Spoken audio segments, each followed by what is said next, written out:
Assalamualaikum teman-teman.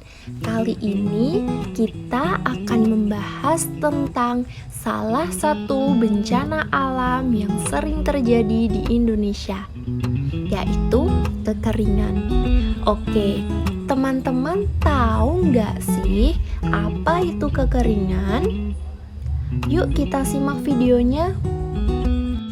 Kekeringan merupakan kondisi kekurangan pasokan air pada suatu daerah atau kawasan dalam masa yang berkepanjangan, bisa beberapa bulan, bahkan bertahun-tahun. Kekeringan dapat terjadi jika suatu wilayah secara terus-menerus mengalami curah hujan di bawah rata-rata. Musim kemarau yang panjang akan mengakibatkan kekeringan karena cadangan air tanah akan habis akibat penguapan atau evaporasi, transpirasi, ataupun penggunaan lain oleh manusia. Materi selanjutnya yaitu jenis-jenis kekeringan. Jenis kekeringan yang pertama yaitu kekeringan meteorologis. Kekeringan ini merupakan kekeringan yang disebabkan karena tingkat curah hujan pada suatu daerah di bawah normal. Jenis kekeringan yang kedua yaitu kekeringan hidrologis. Kekeringan ini terjadi ketika pasokan air tanah dan air permukaan berkurang. Jenis yang ketiga yaitu kekeringan agronomis. Kekeringan ini berkaitan dengan berkurangnya kandungan air di dalam tanah sehingga pertumbuhan tanaman dapat terganggu. Yang keempat yaitu kekeringan sosial ekonomi. Kekeringan ini merupakan muara dari semua kekeringan yang telah terjadi sebelumnya, karena adanya bencana ini menyebabkan adanya krisis sosial dan ekonomi. Apa saja sih yang menjadi faktor penyebab kekeringan? Yang pertama, musim kemarau terlalu lama. Yang kedua, tidak ada daerah resapan. Yang ketiga, penggunaan air berlebihan. Yang keempat, sumber mata air hilang. Yang kelima, sumber mata air jauh. Dan yang keenam, tidak ada penampungan air.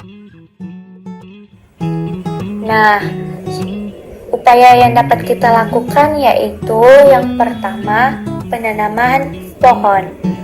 Salah satu upaya pencegahan yang dapat dilakukan untuk mengatasi kekeringan yaitu melalui gerakan menanam pohon. Memang manfaatnya akan dirasakan ketika pohon tersebut sudah besar. Akan tetapi, cara ini harus dilakukan untuk kelestarian air baku.